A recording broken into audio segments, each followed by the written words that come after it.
Assalamualaikum warahmatullahi wabarakatuh. Alhamdulillahirrahmanirrahim. Kita masih bisa bertemu lagi dengan pembelajaran IPS pertemuan ke-7 yang masih dilakukan dengan video pembelajaran offline dan masih jarak jauh. Perhatikan ya video atau materi yang Ustazah buat.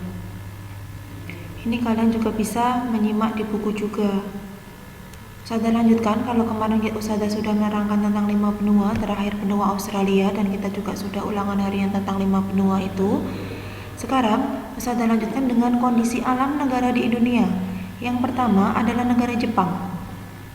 Negara Jepang secara astronomis adalah terletak antara 30 derajat lintang utara sampai 47 derajat lintang utara dan di antara 120 derajat bujur timur sampai 146 bujur timur. Ini adalah peta Jepang. Jepang ini mengalami dua iklim, yaitu iklim subtropis dan iklim sedang. Jepang juga didominasi oleh pegunungan 75% yang merupakan bagian dari rangkaian sirkumpasifik. Jepang juga merupakan negara industri yang sangat maju. Komoditas utama adalah barang elektronik dan kendaraan bermotor. Ya, perlu kita ketahui bahwa Jepang itu industrinya sangat maju pesat. Bahkan kendaraan-kendaraan bermotor atau elektronik yang kita pakai itu adalah salah satunya kita mengimpor barang dari Jepang.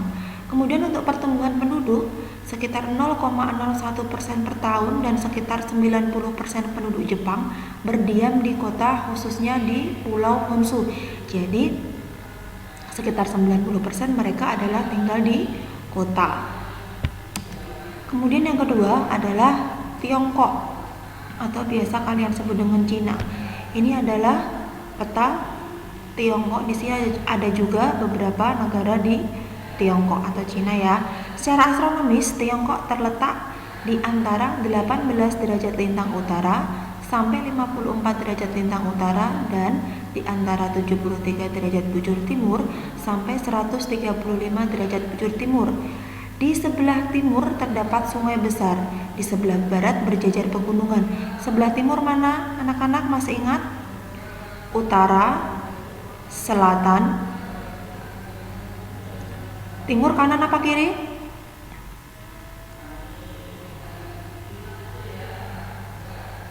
Ini adalah timur, kemudian adalah barat. Jadi ada pegunungan dan ada juga sungai-sungai besar. Di utara berbatasan dengan Mongolia, di daerah selatan terdapat daerah aliran sungai Yangtze. Di sini ya berarti sungai Yangtze-nya di utara ini adalah Mongolia. Jelas ya, ini utara berbatasan dengan Mongolia dan selatan adalah sungai Yangtze. Kemudian Tiongkok merupakan salah satu negara penghasil ikan terbesar di dunia. Kemudian Tiongkok juga atau Cina mengenal dua iklim, yaitu iklim musim dan iklim kontinental. Tiongkok merupakan negara dengan penduduk terpadat di dunia. Tahun 2016 jumlah penduduknya 1,37 miliar jiwa. Jadi Tiongkok adalah salah satu negara yang terpadat di dunia, nomor 1 ya. Kemudian Ustazah lanjutkan dengan Amerika Serikat. Ini adalah peta persebaran negara Amerika Serikat. Secara astronomis jelas terletak antara 20 derajat 33 lintang utara sampai 77 derajat 23 lintang selatan dan 172 derajat bujur timur sampai 66 derajat bujur timur. Di bagian barat Amerika Serikat terdapat deretan pegunungan. Di bagian tengah terdapat dataran rendah yang banyak memiliki danau. Di bagian timur terdapat dataran tinggi dan pantai yang dibatasi oleh pegunungan Appalachia. Bisa kita ketahui kalau kalian bisa membuka atau bisa dilihat lagi di atlasnya masing-masing. Kemudian mata pencaharian utama penduduk Amerika adalah di sektor jasa dan industri, hampir sama dengan Jepang industri. Iklim Amerika Serikat di sini sangat dipengaruhi oleh keadaan alam. Tingkat pertumbuhan penduduk di sini 0,6% per tahun dan sebagian besar juga tinggal di perkotaan. Kemudian adalah yang keempat, negara Brasil. Secara astronomis adalah 5 derajat lintang utara sampai 34 derajat lintang selatan dan 35 derajat bujur timur sampai 74 derajat bujur timur. Secara umum, Brasil beriklim tropis hampir sama dengan Indonesia ya. Hampir separuh wilayah Brasil adalah lembah Amazon yang berupa bantangan hutan dan air yang sangat luas. Ya, kalau kita lihat lembah Amazon pasti akan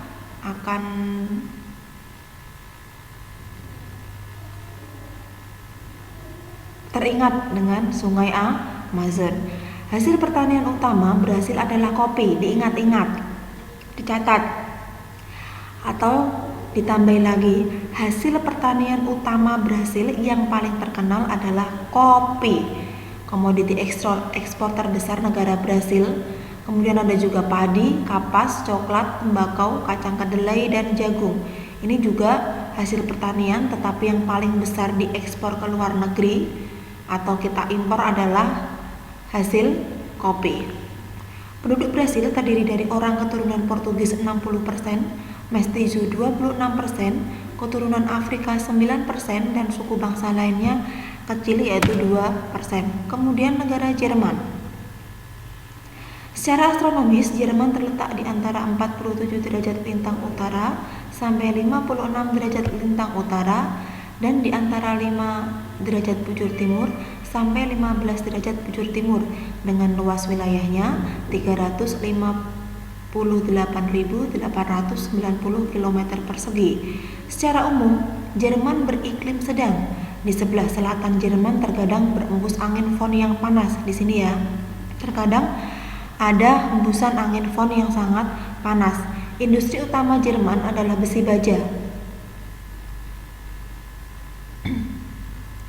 Kemudian laju pertumbuhan penduduk kurang dari 0,2% sehingga jumlah penduduk Jerman selalu berkurang tiap tahunnya. Jadi Jerman itu bukan penduduk yang sangat padat, justru malah mereka itu tingkat kematiannya lebih besar.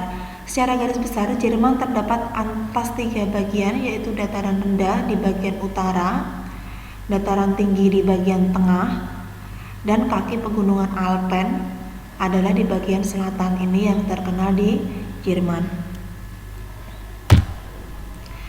Kemudian negara Inggris. Secara astronomis di Inggris terletak antara 50 derajat lintang utara, 61 derajat lintang utara, dan di antara 11 derajat bujur barat sampai 15 derajat bujur barat. Kemudian pertumbuhan penduduk Inggris sekitar 0,2 per tahun. Jadi tidak terlalu tinggi ya. Kemudian wilayah Inggris dibedakan atas 4 bagian, yaitu dataran tinggi Skotlandia, dataran tinggi Wales, dataran tinggi rendah England Inggris, dan dataran Irlandia. Kemudian industri berat Inggris berpusat di Birmingham.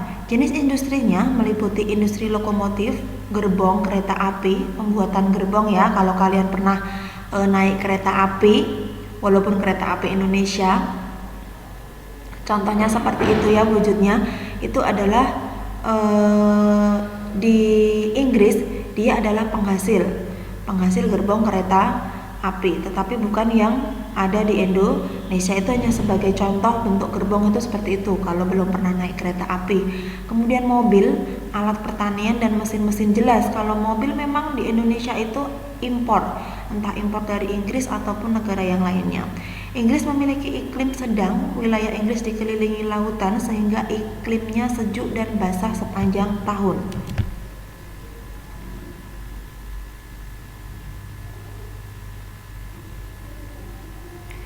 Kemudian selanjutnya adalah Mesir. Secara astronomis, Mesir terletak di antara 22 derajat lintang utara sampai 32 derajat lintang utara dan di antara 25 derajat bujur timur sampai 36 derajat bujur timur. Secara umum, negara Mesir dipengaruhi oleh iklim tropis gurun. Jelas ya kalau kita mengetahui bahwa Mesir itu adalah panas. Tidak seperti panas hanya di Indonesia, tetapi dia iklimnya tropis gurun, jadi benar-benar panas karena di sana terdapat padang pasir. Kemudian adapun industri utama Mesir adalah tekstil, besi baja, semen, dan pupuk. Mesir memiliki laju pertumbuhan penduduk sebesar 2,1%. Sebagian besar penduduk Mesir tinggal di lembah dan delta Sungai Nil. Mesir juga secara garis besar terdapat atas 5 kawasan, yaitu kawasan sepenanjung Sinai, Gurun Barat, Gurun Timur, lembah Sungai Nil, dan delta Sungai Nil. Kemudian selanjutnya adalah negara Afrika Selatan. Ini adalah peta persebarannya. Secara astronomis, Afrika Selatan terletak antara 23 derajat lintang selatan sampai 35 derajat lintang selatan, dan di antara 18 derajat bujur timur sampai 33 derajat bujur timur. Afrika Selatan sendiri memiliki iklim sedang dengan suhu rata-rata 16 derajat Celcius sampai 21 derajat Celcius. Hasil tambang utama Afrika Selatan adalah emas yang merupakan produksi terbesar di dunia. Di wilayah Afrika Selatan sebelah tenggara terdapat pegunungan Drakensberg yang merupakan gunung tertinggi di Afrika Selatan. Di sini ya, sebelah selatan ya. Ini posisinya. Kemudian sekitar 77% penduduk Afrika Selatan adalah orang yang berkulit hitam. 11% orang berkulit putih, sisanya orang kulit berwarna, 9%, dan Asia sekitar 2%. Maka kenapa Afrika dikenal dengan bangsa kulit hitam? Jadi memang awalnya memang berkulit hitam, tetapi sekarang sudah tidak, karena sudah bermacam-macam orang yang berada di negara Afrika. Kemudian Selandia Baru. Secara astronomis terletak di antara 35 derajat lintang selatan sampai 48 derajat lintang selatan, dan di antara 167 derajat bujur timur sampai 178 derajat bujur timur dengan luas 286.676 km persegi. Untuk laju pertumbuhan penduduk Selandia Baru sebesar 0,7%, lebih tinggi ya daripada Jerman, Jepang, dan yang lainnya. Mayoritas adalah berkulit putih. Jadi orang Selandia Baru itu kulitnya putih. Secara garis besar, Selandia Baru terbagi atas 2 pulau, Pulau Utara dan Pulau Selatan, serta beberapa pulau kecil. Utara, selatan, dan beberapa pulau kecil yang ada di Selandia. Di dataran Canterbury terdapat kegiatan pertanian campuran dan peternakan domba yang menghasilkan wol, gandum, dan barley.